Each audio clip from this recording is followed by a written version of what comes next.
Olá, boa noite. Está começando aqui pela TV Pantanal, canal 22, programa Opinião. Olha, hoje a gente vai conversar aí sobre direitos e deveres, vamos conversar também sobre prerrogativa de advogado, vamos conversar sobre algumas nuances que andam ocorrendo no Brasil afora, direito de expressão, lei das fake news, enfim. Está aposto conosco aqui Leonardo Campos, que é o presidente da OAB Seccional Mato Grosso, e a gente vai se debruçar sobre esses assuntos e também sobre aquilo que você quiser ouvir aqui do presidente da OAB, até porque a gente tem esse espaço para a sua interação conosco, não é?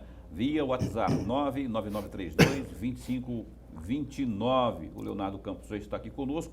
Antes de abrirmos aqui a entrevista, cumprimento meu amigo aqui, professor, que também sabe tudo de direito, o professor Lorenberg, que vai nos respaldar, como sempre, em mais um programa Opinião. Boa noite, amigo. Boa noite, meu amigo Paulo Coelho, e um grande abraço, mas um grande abraço mesmo a todos os nossos telespectadores, a razão maior do nosso programa.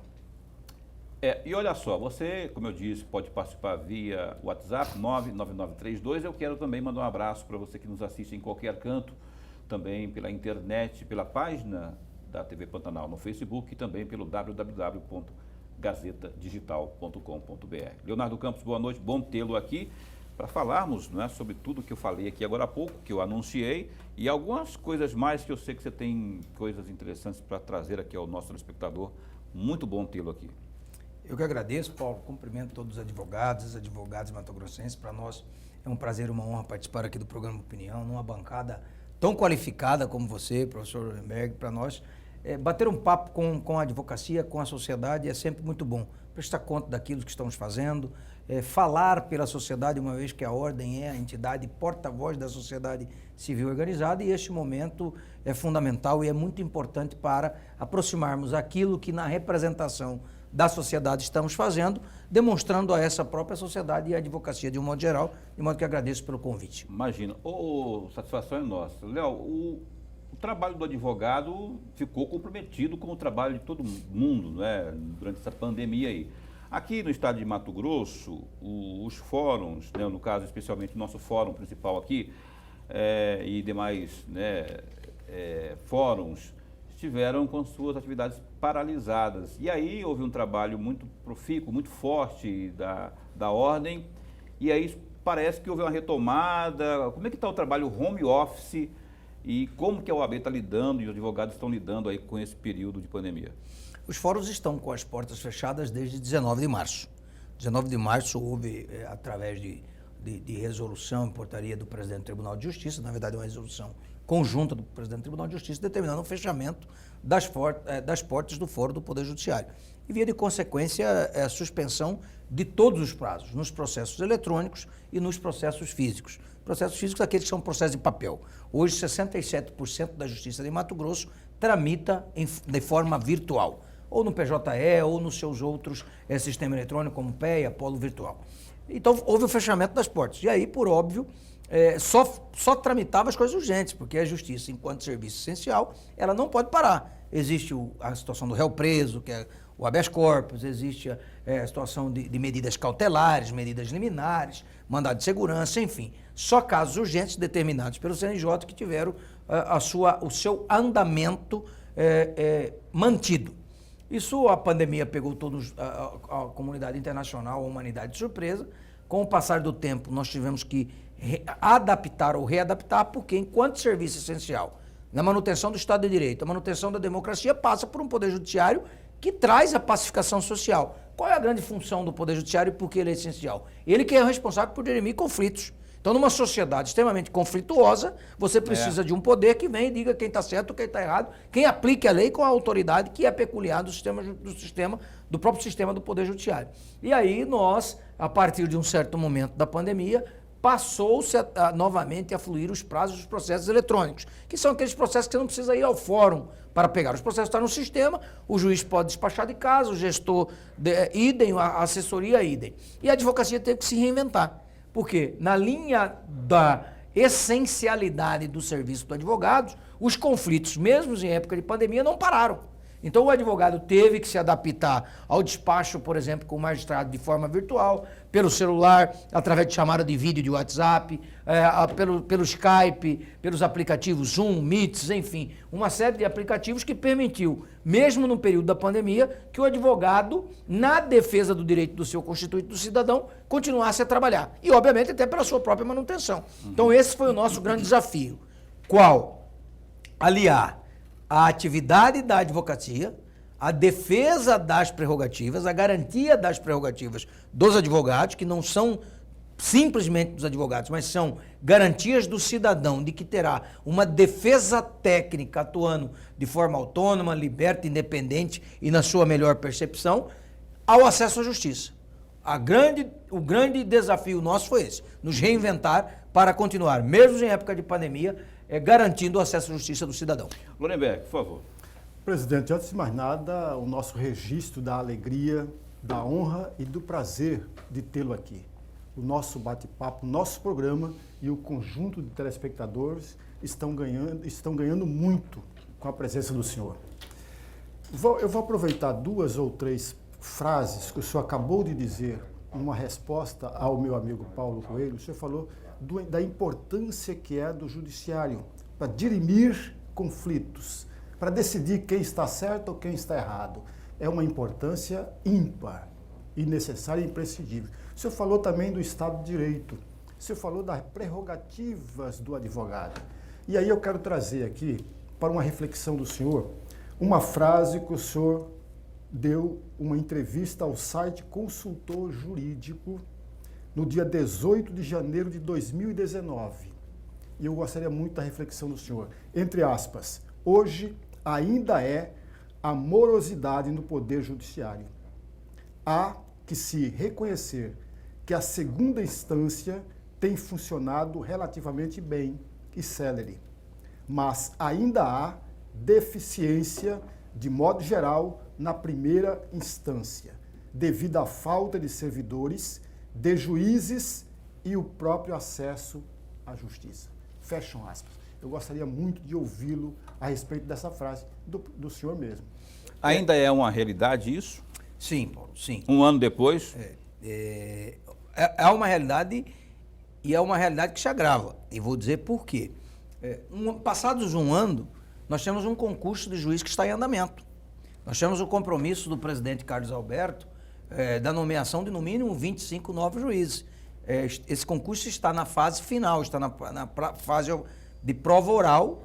Nós temos aí 200 inscritos e a pandemia, por óbvio, pelo impedimento de sessão presencial, não tem como você fazer uma prova oral se não for presencial, suspendeu o concurso. Esses juízes seriam lotados, por óbvio, no interior do Estado. Então, hoje, o que eu disse, a segunda instância funciona e funciona bem. Nós temos processos da segunda instância, agravo de instrumento e até recurso de apelação em determinadas câmaras, que são julgados com 45 dias o mérito. 45 dias o mérito do processo. Ou seja, o Poder Judiciário deu a resposta. Então, hoje, o grande gargalo do Poder Judiciário está na primeira instância, com o déficit de juízes que ascenderam a carreira, principalmente na comarca que nós chamamos porta de entradas, que são as comarcas de terceira instância. Ou seja, de primeira instância, as mais longínquas, aquela que os concursados entram. Essas comarcas, por óbvio, foi aposentando, vai subindo o degrau. Primeira instância, segunda instância especial. Então, elas precisam ser lotadas e esse déficit de juízes hoje é 25. E aí nós temos o segundo problema, a aposentadoria de servidores. Em cálculos aproximados, nós teríamos aí, salvo engano, até novembro de 2020, quase algo em torno de 600 servidores aptos ou com direitos garantidos de aposentadoria. Não quer dizer que eles irão aposentar, mas se pedissem aposentadoria, nós teríamos um déficit aí de 600 servidores. E aí nós temos que relembrar, em que pese a qualificação, e eu reconheço isso, que o Tribunal de Justiça na atual administração e nas anteriores também, falando na minha época de presidente da OAB, quero aqui reconhecer o trabalho de todos os presidentes do tribunal, mas em especial de 2016 para cá, que é quem eu respondo à ordem, registro. Reconheço o trabalho de todos a seu tempo e modo. Mas me refiro a 2016 para cá, que acompanha mais de perto por ser presidente da OAB. O investimento na capacitação do servidor, o servidor do Poder Judiciário é um servidor que tem uma idade média para cima. Então, esses servidores precisam saber lidar com o processo judicial eletrônico, que é uma dificuldade, que é uma realidade diferente, não vivida por eles. Muitos dos servidores não são do tempo do processo judicial eletrônico. Então precisa de uma capacitação, precisa de um treinamento. Um F5, né? Exatamente, F5. Por isso que hoje eu digo, com esses juízes, que nós temos o compromisso do presidente Carlos Alberto, nomear no mínimo 25 juízes, tão logo possibilite as reuniões presenciais nesse processo de retomada, de reabertura do Poder Judiciário, nós daremos um alívio de, no mínimo, não ter nenhuma comarca sem juiz.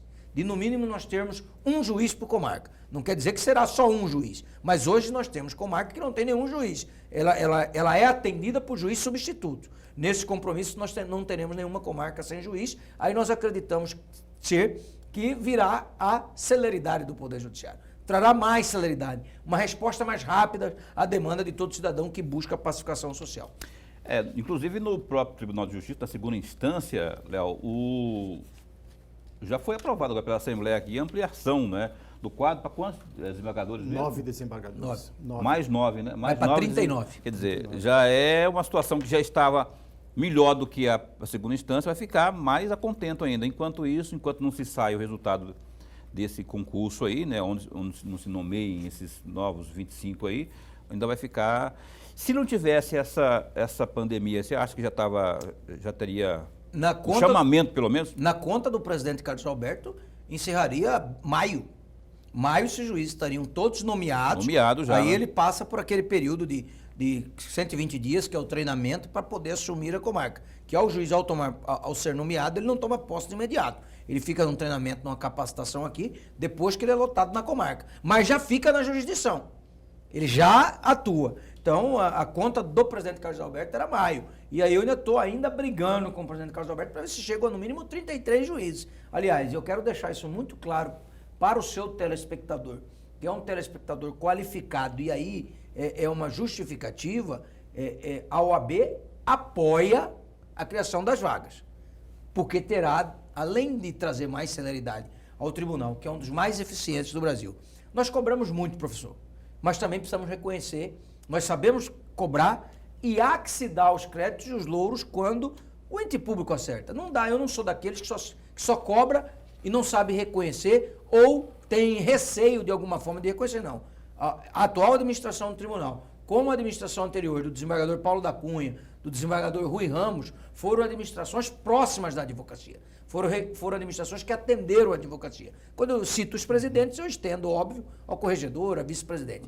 E na administração do desembargador Carlos Alberto, nós tivemos a felicidade de ter a desembargadora Maria Helena Povos como vice-presidente e o desembargador Luiz Ferreira da Silva como corregedor. 2 oriundos do 5º Constitucional da OAB. Então isso, além do princípio, da personalidade própria do presidente Carlos Alberto, de muito fácil trato, nós tivemos 2 advogados, um advogado e uma advogada na alta direção. Então isso estreitou muito o relacionamento, de modo que a ordem apoia a criação das vagas, vai trazer mais celeridade. Nós temos uma Câmara de Direito Público, mesmo com a celeridade do tribunal, que pelo volume do processo é humanamente impossível atender os pleitos das fazendas, público estadual, municipal, e veja o estado de Mato Grosso envolvido em inúmeras demandas. Então a Câmara de Direito Público tem um gargalo, a Câmara Criminal está célere, mas também tem um volume de processo muito grande. Veja a nossa população carcerária, por aí você tira um parâmetro. Então vem trazer celeridade. Mas disse ao presidente Carlos Alberto, é importante para a sociedade, é importante para a advocacia, porque tem mais uma vaga para a OAB. Ou seja, mais um advogado, uma advogada, lá naquele poder, visando oxigená-lo. Trazer a visão da rua, trazer a visão da barriga do balcão, como a gente gosta até de citar aqui, da barriga do balcão. Trazer a visão daquele que é o primeiro cliente da justiça, que é o advogado na representação do cidadão. Mas... desde que tenhamos contemplado a primeira instância. Aliás, essa é uma característica da gestão do Leonardo na OAB, né? Ver o clamor das ruas ali, onde a base mesmo ali, que é onde o bicho pega, né, Léo? Esse foi o compromisso. Presidente, eu apoio. A OAB apoia. Mas eu só vou deflagrar o processo de 5º se eu tiver uma sinalização do andamento do processo do juiz. E aí eu preciso de no mínimo 25 juízes, mas ainda estou brigando com o presidente Carlos Alberto para ver se chegamos a 33. Mas, presidente, só para que o nosso telespectador, que ainda não tem familiaridade com o jogo jurídico e com a questão do judiciário, emprestando uma frase do senhor agora há pouco, o senhor falou que nem todas as comarcas têm um juiz na sua presença. E é bom também relembrar, e eu gostaria muito de ouvi-lo a respeito, não são 141 comarcas, nós temos 141 municípios. Por favor. 79 comarcas. 79 comarcas que abarcam toda a territorialidade do estado de Mato Quantas não Grosso. tem juiz dessas 79, você sabe? De cabeça eu não sei porque houve muita movimentação na carreira. Então eu precisava olhar. Hoje todas têm um juiz respondendo. Mas tem juiz, por exemplo, que responde por mais de 2 comarcas. Responde pela dele, pela vara dele, e mais 2 ou 3 comarcas, que são as cumulações, substituições. E aí não é só por déficit de juízo também, isso é importante deixar claro. Houve aposentadoria, houve acessão na carreira, o que nós chamamos de movimentação na carreira. Há também, por exemplo, juízes em férias, juízes que estão em licença médica. Então você precisa sempre trabalhar com um número maior de juízes do que o número de varas. Então é um tabuleiro complexo. E essa foi, presidente, nós apoiamos a criação da vaga, repito, que é importante para a advocacia, é importante para a sociedade, mas eu preciso cuidar da primeira instância. Hoje a prioridade na visão da OAB é a primeira instância da Justiça do Mato Grosso. Eu já achava que a OAB ia se opor a isso aí, em função até da maior emergência, maior necessidade, é a primeira instância, né? Aí de repente se dá uma ênfase maior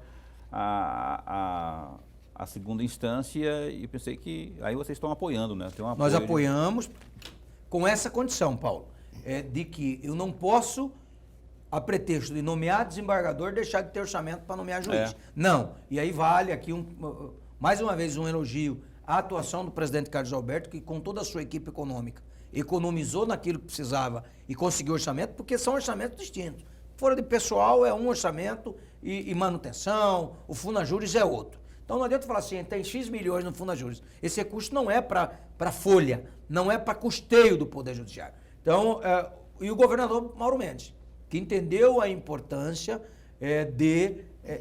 dentro do orçamento do próprio tribunal, condicionar ou acomodar, de modo que hoje esses recursos para os 25 juízes já estão dentro do orçamento do Poder Judiciário. Entre os advogados, Leonardo, tem havido muitas baixas no sentido de contração da doença, contaminação? Infelizmente tem, Paulo. Muitos colegas, advogados e advogadas, foram acometidos do Covid. O último que nós temos notícia foi o colega Joatan Alves, inclusive estudou comigo na época de faculdade, advogado de Vargem Grande. Vários advogados brasileiros e advogadas brasileiras também foram vítimas e, obviamente, a gente aí transmite o nosso voto de força, o nosso voto de pesar e condolência. O advogado, como eu disse, até pela própria situação da essencialidade da justiça, os conflitos não pararam, ele está na linha de frente. Contato com os presos, contato com o reeducando, a gente conseguiu junto com a Secretaria, nada a ver com esse assunto, mas apenas a estrutura com a Secretaria, atendimento por videoconferência, por teleconferência, mas é um familiar de um preso que quer saber notícias do seu, que vai ao escritório do advogado, é o comerciante, enfim, é o empresário que tem um problema, é aquele que bateu o carro, o advogado não parou. Assim como as delegacias, assim como os policiais, o advogado teve nessa linha de frente. Então tá. Olha, e os nossos sentimentos também, todos os advogados e familiares aí, os sentimentos das famílias dos advogados que não resistiram à Covid-19. Tem participação do telespectador via WhatsApp aqui, pergunta para Leonardo Campos no painel, bora ver quem está perguntando. Por que a demora nas intimações pelos oficiais de justiça na vara da família? Eu sou pai de uma menina de 5 anos e não a vejo há um ano e meio.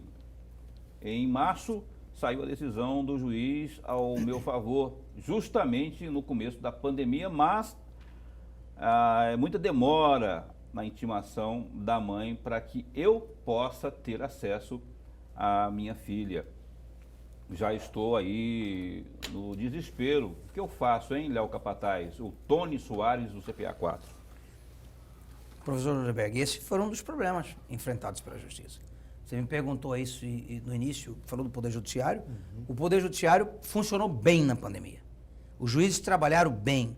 O juiz decidiu no processo eletrônico. Uhum. Porque o processo físico é uma outra realidade. Agora que nós conseguimos, em todas as 29 subseções, numa parceria com a OAB, a OAB vai lá no fórum, pega os processos físicos, através de uma que nós chamamos de carga programada, entrega ao advogado, que digitaliza esse processo, devolve o físico ao OAB, nós devolvemos ao fórum e o advogado peticiona de forma digital, incluindo esse processo, que era físico, virou virtual. Esse é o princípio da cooperação que a advocacia, a OAB, para a máquina não parar, deu ao Poder Judiciário. Então, a OAB e o Poder Judiciário nessa cooperação, a Cuiabá está funcionando, já fizemos aí mais de 500 cargas de processo, ou seja, a ordem vai lá, pega os processos, entrega os advogados, ele virtualiza os processos e lança no sistema. Mas, quando o juiz decidia, é uma corrente. O advogado entra com a ação, o processo vai concluído, o juiz faz a decisão. Para a decisão ter efetividade, ela precisa ser cumprida. E aí foi o grande gargalo que nós enfrentamos. De fato, ele está com razão. Graças a Deus, esse processo já começa a ser solucionado. O Fórum de Cuiabá já editou uma portaria determinando a prioridade de citações, de cumprimento do mandato para citações e intimações. Aí entrou uma outra parte da advocacia contribuindo, que o próprio advogado recebia a carta de citação online, por e-mail ou pelo sistema, e ele próprio postava no correio. Mas óbvio que um processo de família, a citação precisa ser pessoal, então precisa ser por um oficial de justiça. Mas isso já solucionamos com o tribunal e, inclusive, o diretor do fórum, o doutor juiz Luiz Aparecido Bortolucci, hoje em exercício o doutor Bruno de Oliveira Marques, já expediram o ato normativo priorizando a citação. Eu consigo imaginar a sua angústia aí, que é uma situação de conseguir ver a filha por conta de uma, né, evidentemente que é uma norma nova, é uma decisão nova, portaria nova, mas, enfim, é a determinação interna, não é? A justiça tornou-se mais morosa por conta disso. Aliás, Leonardo, esse caso que foi colocado aqui pelo telespectador se enquadra, poderia ser beneficiado pelo chamado drive-thru, que é a distribuição dos processos, uma forma que a OAB tem feito também. Então, aliás, eu queria que você explicasse de forma mais detalhada o que é o drive-thru. Depende se o processo dele é físico ou virtual. Se o processo dele for virtual, o processo tramita todo de forma eletrônica, ele não precisa sequer ir ao fórum. O juiz dá a decisão. O problema é que nós tivemos uma dificuldade no cumprimento dos mandatos, porque o fórum estava fechado. Você precisa expedir o mandado. Ele é papel. O processo é virtual, mas o mandato... Se o dele for de papel... De papel, teve o problema. Mas o problema, se o processo dele for de papel, foi o primeiro problema.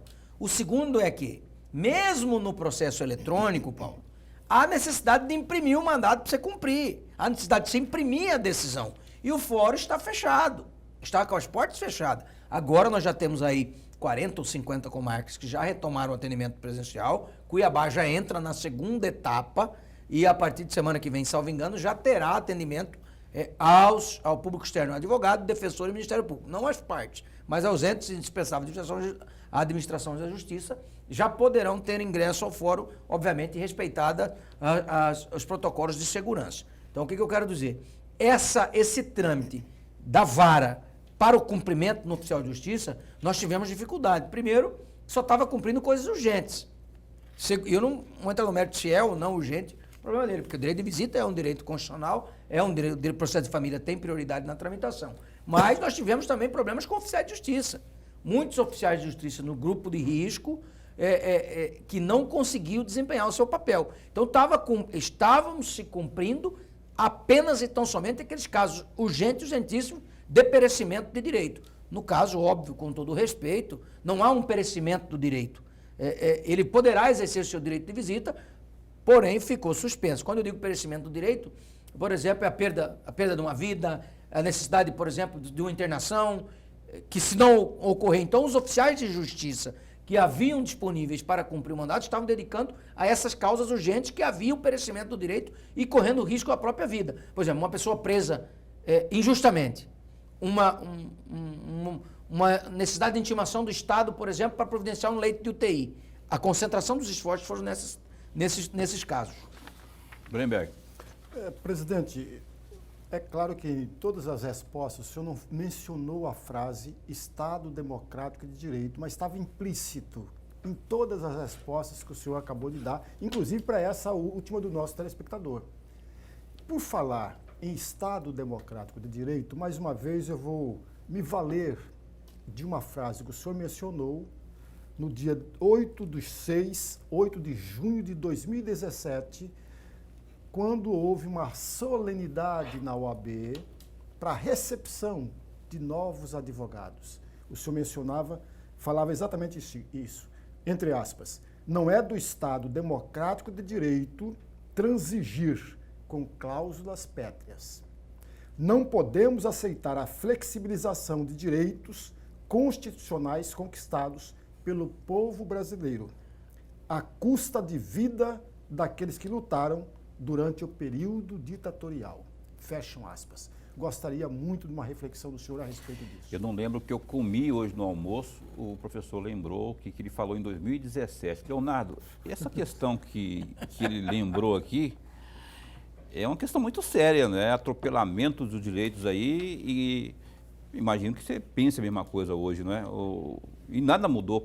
Aliás, depois eu quero aprofundar muito nesse assunto aí, porque o que tem havido de arroubos aí, enquanto a nossa Carta Magna não está no gibi. Está no gibi. O professor é mesmo diferenciado, né? Por isso que essa referência... Rapaz, ele foi buscar lá em 2017. Aliás, hoje, depois, né? se o senhor pudesse me mandar por WhatsApp essa frase, eu gostaria de tê-la para eu até mandar, de repente, emoldurar e entregar para algumas autoridades aí ou para alguns setores da sociedade. Esse é um tema, Paulo, que demanda um programa inteiro. Eu sou um democrata por natureza. Eu sou... Os problemas da jovem democracia, os problemas da jovem democracia se combatem com mais democracia. Tem problemas? Tem. Tem defeitos? Tem. Mas é o melhor sistema de regime. O sistema democrático, por que eu chego nessa frase?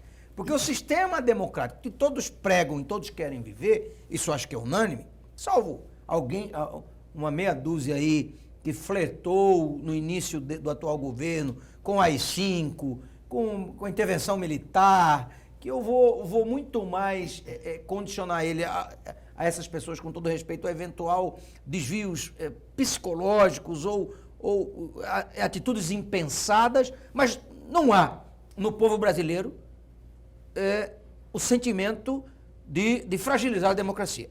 E como que, para chegar no Estado de Direito, como que a democracia se consolida? Ela se consolida através da manutenção e do resguardo sempre permanente do Estado Democrático de Direito, que, por sua vez, o Estado Democrático de Direito se materializa com o fortalecimento das instituições e dos poderes harmônicos e independentes. Um deles, o Poder Judiciário, que é quem pacifica os conflitos. E como que os conflitos são pacificados? Portanto, democracia, Estado Democrático de Direito, que é o Estado de Direito, o Estado ordeiro, o Estado com leis, que mantém a democracia, que, por sua vez, se efetiva com o devido processo legal. E o devido processo legal, para chegar nessa frase, se consolida com dois dos seus mais importantes princípios efetivados e resguardados: ampla defesa e contraditório. Ampla defesa e contraditório, fazendo o retorno ao inverso, ampla defesa e contraditório, devido processo legal, Estado Democrático de Direito, manutenção da democracia. E aí eu chego nessa frase porque, numa outra que gosto de usar, e essa eu orgulho de ser da minha autoria. A Ordem dos Advogados do Brasil cabe defender a sociedade ainda que dela mesma. E por que defender a sociedade ainda que dela mesma? Porque a sociedade intolerante à impunidade que reinou nesse país, ainda reina, mas de um determinado tempo para cá, nós vimos pessoas, os chamados, aspas, de colarinho branco, serem presos, os maiores empresários desse país, dono das maiores construtoras, ou seja, mas a impunidade que se tinha até lá permitia ao cidadão aceitar a flexibilização de direitos que foram conquistados por ele próprio, na manutenção desse Estado Democrático de Direito, no resguardo da democracia, ao preço da vida de muitos brasileiros e brasileiras pagos na ditadura, onde a mesma autoridade que prendia era a mesma que julgava e era a mesma que matava. Nos porões. Era exatamente. Está aí o inquérito do fim do mundo. Eu falo isso porque quando você fala assim, o devido processo legal dentro do Estado Democrático de Direito, o Estado Democrático de Direito ficou capenga, está ficando capenga quando a gente observa situações como essa, quando o devido processo legal não é respeitado. E aí eu citei o inquérito do fim do mundo porque é onde justamente ocorre isso. O ministro, o juiz, ele bate o escanteio e cabeceia e faz outras coisas mais lá dentro do campo. Onde que nós vamos parar? Aí que eu quero chegar. Onde que eu quero chegar? Por exemplo, quando se admite, lembrando daquela impunidade e a sociedade defender ela mesma, a flexibilização de direitos e garantias individuais. Quer ver um tema polêmico? Quando você tem um Estado de Direito, você fala em Constituição. Você fala em Constituição, você fala como porto-farol, a bússola. Em momentos de crise se respeita a Constituição e ponto. Um tema polêmico que dá um programa inteiro é nós falarmos aqui da presunção de inocência, da prisão em segunda instância. Ora, a ordem é totalmente, e fui criticado por isso, por defender e veementemente contra a prisão em segunda instância. Inclusive, tive que explicar isso na minha família. Mas quando se quer, não se combate, por exemplo, a ausência de celeridade no processo judiciário, mitigando o direito de defesa. Você continua contra a prisão em segunda instância? Vamos dar condições ao Poder Judiciário num país, quase caiu a caneta aí, de 200 milhões de processos, de 100 milhões de processos. Nós temos 200 milhões de habitantes, num país de 100 milhões de processos. Então o erro não está nos recursos, está no número, no volume de litígio, no grau de litigiosidade do povo brasileiro e da deficiência do Poder Judiciário.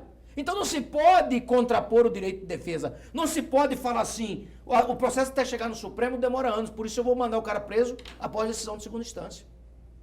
E por um motivo simples, a Constituição estabelece que, como cláusula pétrea, direitos e garantias individuais, que ninguém será considerado culpado, vírgula, salvo após sentença penal condenatória transitado em julgado. Transitado em julgado é esgotado todos os recursos. Não vamos acabar com recursos, vamos julgá-los rápido.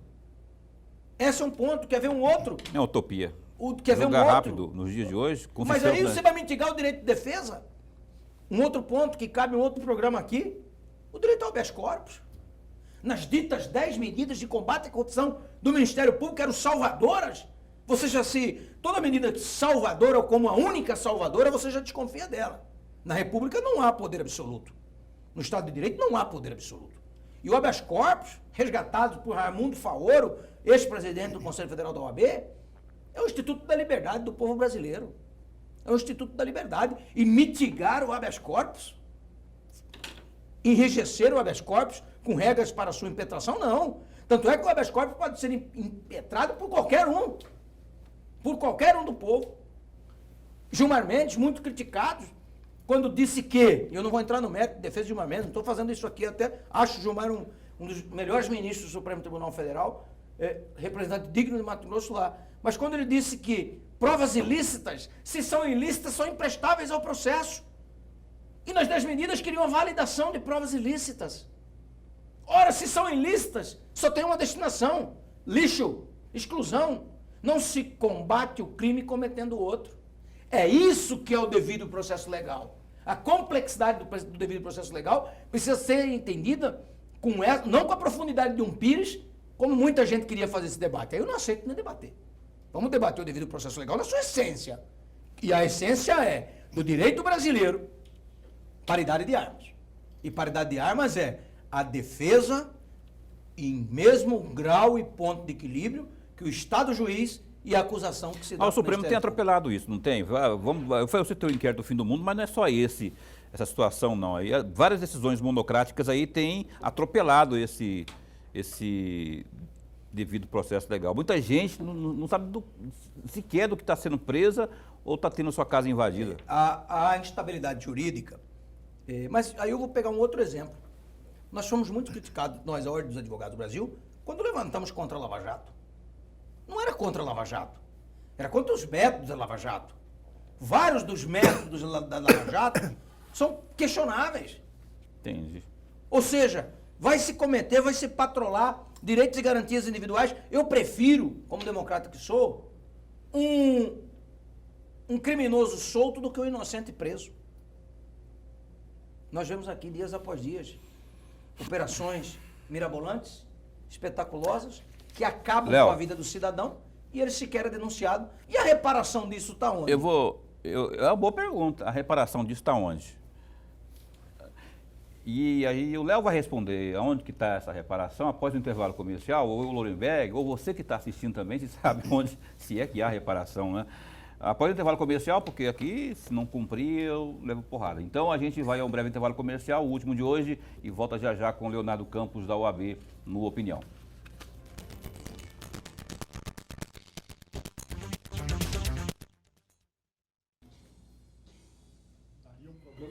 Por inteiro. Daria.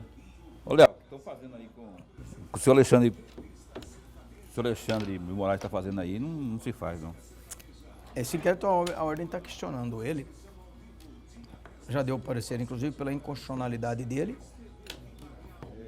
O problema disso é a letargia do Ministério Público, especificamente nesse caso, a letargia do Ministério Público.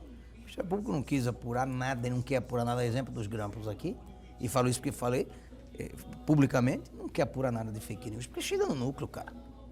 E aí... Então aí o Supremo está dizendo, olha, não precisa do Ministério Público, preciso da polícia, ela pode conduzir quando o Ministério Público não faz. Nós tivemos um inquérito aqui que o Ministério Público pediu arquivamento aqui. A turma falou, não, mandou para a polícia de novo. E aí? Entendi. Mas no sistema penal acusatório, infelizmente, as circunstâncias são muito restritas daquilo que pode. Aí o Alexandre de Moraes, claro, tem hora canetado. A OAB já manifestou pela inconstitucionalidade do inquérito. Projeto das fake news, que já foi aprovado aí lá no Senado, agora está nas mãos dos deputados. A OAB já se manifestou contrária, não é? E eu estou na bronca, particularmente, porque eu posso ter opinião, e tenho, com os 3 senadores de Mato Grosso que votaram a favor desse projeto aí, e agora está nas mãos dos deputados. Por que a OAB é contra? Está tossindo muito, você não está com Covid, não, né? Não, foi a água mesmo como eu falo. Não, inclusive para fazer a live da advocacia sexta-feira, nós fizemos uma grande live com os advogados que cantam. Nós fizemos lá no Malco, uma parceria com o Malco, até desculpa dizer, mas nós todos testamos e graças a Deus não. Não, senão teria trazido. Engasguei mesmo aqui. Tomaram água. Pode tomar à vontade aí, senão teria trazido minha máscara, né? Como eu falo muito rápido nesses temas integrais do professor Lemberg. Dona Edna, boa noite para a senhora aí que está na audiência aí. Obrigado pela sua audiência, viu? A Ordem entende, e já manifestamos através de um parecer de vários conselheiros estaduais, inclusive aqui cito o conselheiro Abel de Guarese, o conselheiro Randy Lousada e vários outros, Gustavo Cardoso, Ulisses Rabaneda, encaminhamos isso ao relator do projeto, encaminhamos isso ao Conselho Federal e aos nossos parlamentares. Há muita inconstitucionalidade, principalmente no quesito da quebra do sigilo. Das operadoras para fornecer quem é o dono daquele chip, quem é o dono daquele canal do WhatsApp ou daquele canal do YouTube, principalmente mais das mídias sociais, que se dá por acesso por via remoto. Também tem aí a criação de um conselho que, a nosso ver, fere as atribuições da Anatel, então por isso estaria em confronto com isso, mas resguardado mais que tudo a liberdade de expressão. A internet não é terra de ninguém, ela não pode ser terra de ninguém. Não, sim, concordo. Mas a liberdade de expressão, ela encontra limites no anonimato, aí nós concordamos. No anonimato, sim, mas não há ofensa à Constituição quando você exige o não anonimato, mas ela não pode tolir o direito à liberdade de expressão com pretexto de regular. Então existe aí, depois eu posso disponibilizar o parecer, aliás, já está disponibilizado no site da OAB, com todos os fundamentos jurídicos pela inconstitucionalidade. Vai começar agora o período eleitoral, o que acontece sempre em período eleitoral são as informações, os textos pseudo-jornalísticos, né? Os textos apócrifos, né? E aí é onde a pessoa, o que é apócrifo? Onde a pessoa não assina, não coloca seu nome. Esse é um ponto que eu concordo, que tem que se corrigir, né? Anonimato. A internet não pode ter regra a ninguém, mas nós temos o Marco Civil da Internet, é um marco regulatório da internet, onde muito do que se tem no projeto de lei das fake news já está regulamentado lá. Então nós não precisaríamos de um novo projeto de lei que entre em confronto com uma lei federal já existente, algumas garantias constitucionais como a liberdade de expressão, o que é vedado ou anonimato, ou seja, nós precisamos de talvez umas regras mais rígidas de punição para aqueles que transgridem as normas do ambiente cibernético. Mas diversas inconstitucionalidades nós apresentamos e encaminhamos, inclusive, esse parecer ao relator. Lorenberg.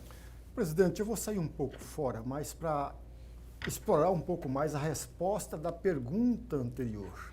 E para fazer isso, eu gostaria de lembrar aqui um fato que o senhor, como presidente da OAB, e a própria OAB de Mato Grosso, em 2017, em agosto, se não me falha a memória, dia 25 de agosto de 2017, entrou com pedido no Supremo Tribunal Federal para liberar o sigilo da delação do Sival Barbosa. E naquela oportunidade, a OAB pediu com ênfase, né, sobre aquilo. De lá para cá, nós não tivemos punição, presidente. Me perdoe, mas essa é a minha visão. Nós não tivemos um ou outro secretário preso. O governador ficou preso durante 2 ou 3 anos, mas já está solto, morando inclusive fora do estado. os conselheiros que foram afastados, quando o ministro Fux recebeu aquela delação, falou, é uma monstruosidade, é uma delação monstruosa, imediatamente ele mandou afastar os 5 conselheiros. Nós já temos um conselheiro que está de volta. Com prerrogativa para os outros entrarem também. Isso, daqui a pouco todos os outros estarão aqui. A minha pergunta é o seguinte, na verdade é um pedido. Qual é a avaliação que o senhor tem de todo esse período dessa delação do Sival Barbosa e com mais um agravante? Os conselheiros, por exemplo, no caso dos conselheiros em particular, não há acusação. Não há peça de acusação por parte do Ministério Público. E aí, presidente, o que fazer diante disso? É moroso o Ministério Público? É aí que eu gostaria de chegar. Na responsabilidade que nós temos e que o Poder Judiciário tem. Ora, como, com todo respeito ao ministro Fux, como que afasta os conselheiros, defere um pedido desse, e eu não estou entrando no mérito, não sou advogado do conselheiro, estou falando de processo. A cautelar pressupõe requisitos, 2 anos ou 3 anos depois, sequer uma denúncia. Sequer uma denúncia.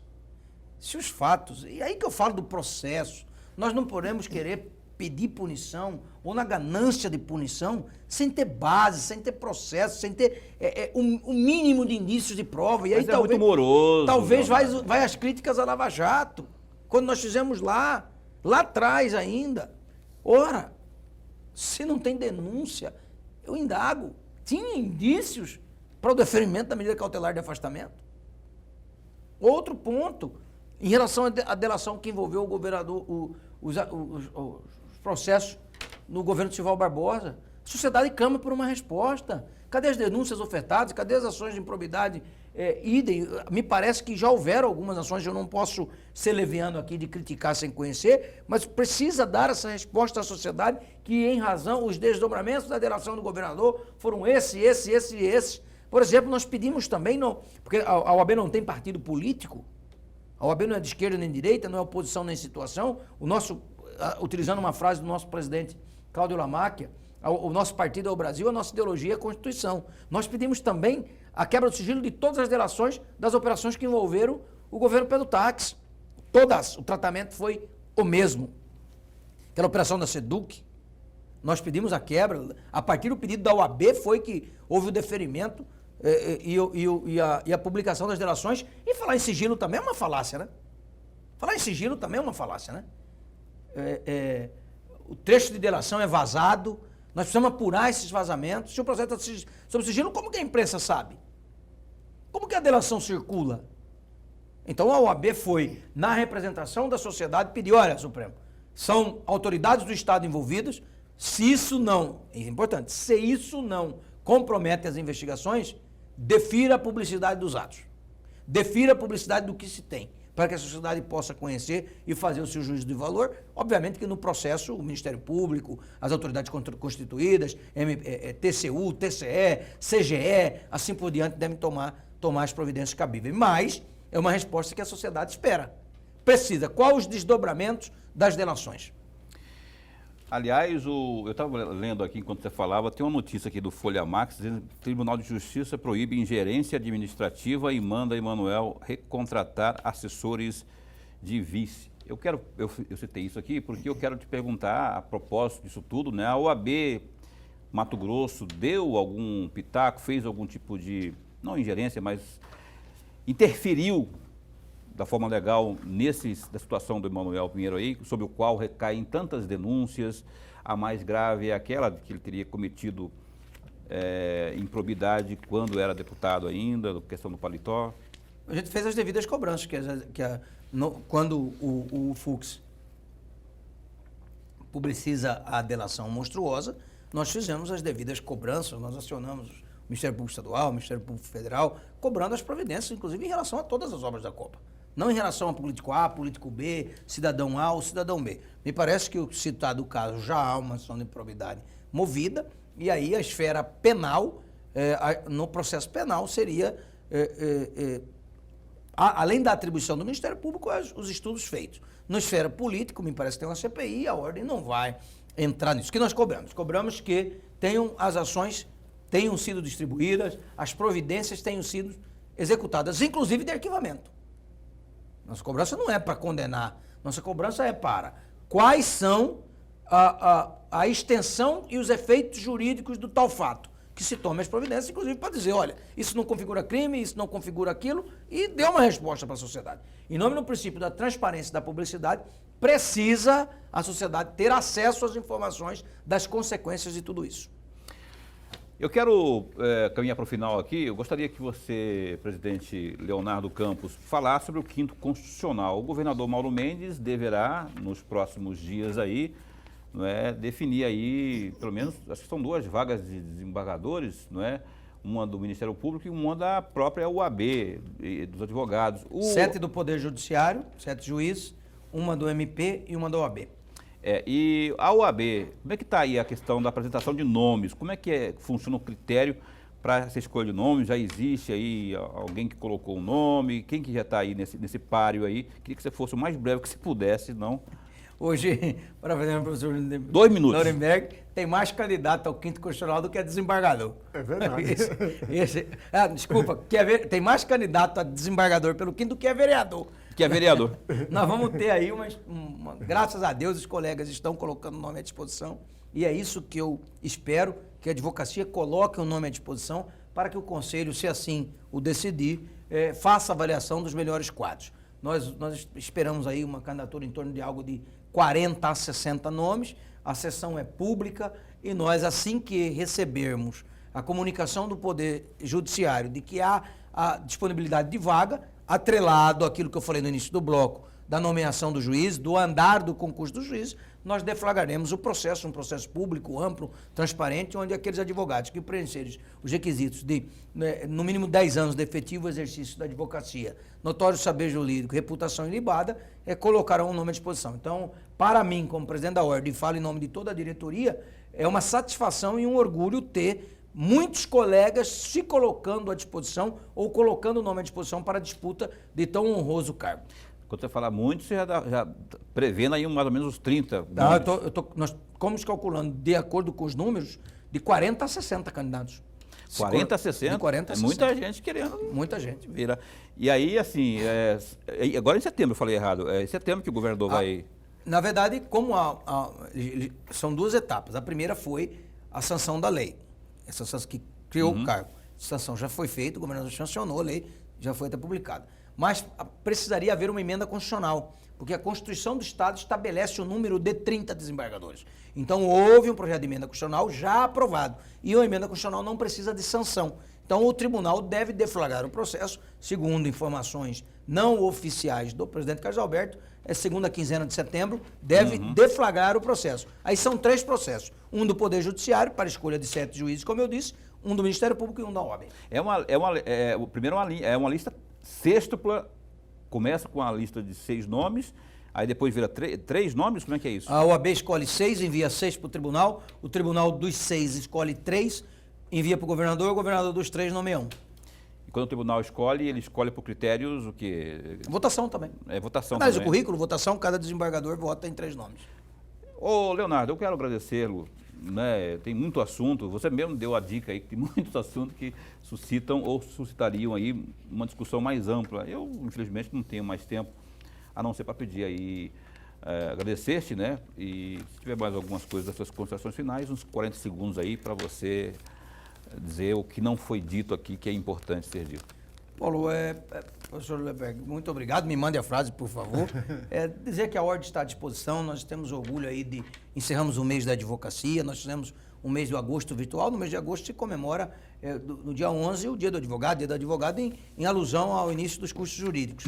E nós transformamos o dia 11 em todo o mês. Nós tivemos aí mais de 73 eventos, todos virtuais, mais de 9.000 pessoas acessando os nossos eventos. Então foi uma grande confraternização virtual. É típico, você disse, da minha personalidade, da nossa gestão, a gestão do abraço, a gestão do aperto de mão, né? A gestão do contato, do encontro, e nós fizemos esse encontro de forma virtual, de modo que quero aqui cumprimentar todo o sistema OAB por esse maravilhoso agosto que nós tivemos a oportunidade de encerrar na data de ontem, celebrando a advocacia, celebrando o advogado, a advogada, você, profissional indispensável à administração da justiça. E nesse período de pandemia, eu tenho certeza que, mais uma vez, pela garra, pela fibra que é peculiar de cada advogado desse Estado, nós sairemos de toda essa situação muito maiores do que nós somos e cada vez mais essenciais à administração da justiça. Leonardo Campos, o Léo Capataz conosco, presidente da OAB de Mato Grosso, meu caríssimo professor Lorenberg,